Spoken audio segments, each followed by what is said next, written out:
présente, c'est Dr Dembélé Batia, gynécologue obstétricien, exerce dans la clinique SOS Médecins, Dr Ndélia. Le cancer du col est un fléau dans le monde entier maintenant, principalement en Afrique. Okay. Quand on parle de cancer du col de l'utérus, le mot cancer, ça veut dire une tumeur. Le cancer du col de l'utérus, c'est une tumeur maligne se développant au niveau du col de l'utérus. En français facile pour que la population puisse comprendre, c'est un peu ça.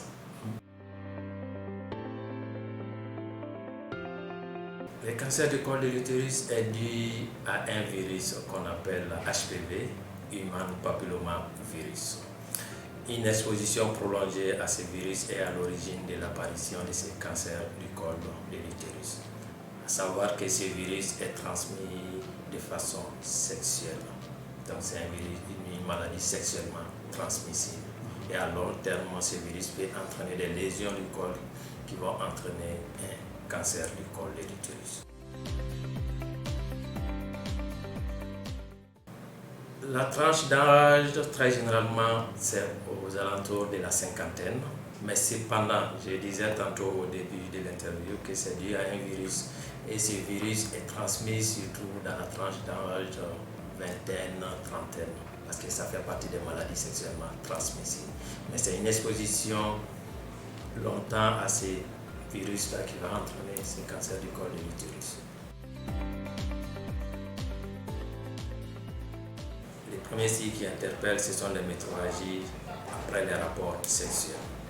On appelle ça métrorragie post-coïtale.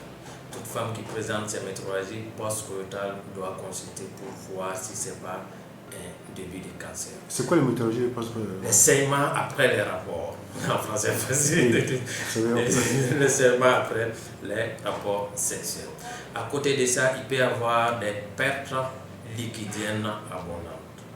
Et ces pertes liquidiennes abondantes sont des signes annonciateurs souvent. Sinon, en dehors de ça, il n'y a pas d'autres signes cliniques en tant que tels.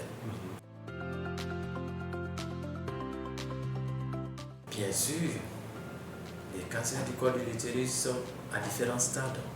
Il y a le stade 1, le stade 2, le stade 3, le stade 4. Mais aux environs du stade 3, 4, la guérison, ça va être difficile. Mais par contre, au stade 1 et 2, le traitement, c'est d'enlever l'utérus pour éviter que la patiente ne meure de ce cancer. Et à chaque consultation, moi, je ne fais que ça, donner des conseils, c'est le dépistage. Okay. Ce dépistage consiste à faire quoi? Chaque année, il y a des campagnes de dépistage du cancer du col de l'utérus et du sein. Okay. Donc chaque femme doit faire ce dépistage au moins en faisant un frottis qui va mettre en évidence des lésions qui sont susceptibles d'évoluer vers un cancer. À savoir qu'il y a différents types de lésions avant d'atteindre le stade cancer. C'est ce qu'on appelle les lésions précancéreuses. Okay. Le temps d'évolution de ces lésions précancéreuses à une lésion précancéreuse, c'est environ 10 à 15 ans.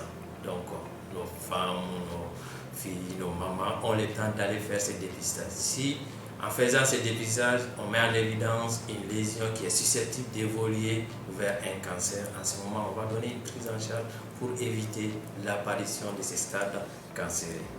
Et j'ai l'habitude de dire toujours aux femmes en consultation ici, c'est inadmissible, moi personnellement, c'est inadmissible de voir un cancer du col là où nous sommes maintenant, surtout au Gabon, à Libreville.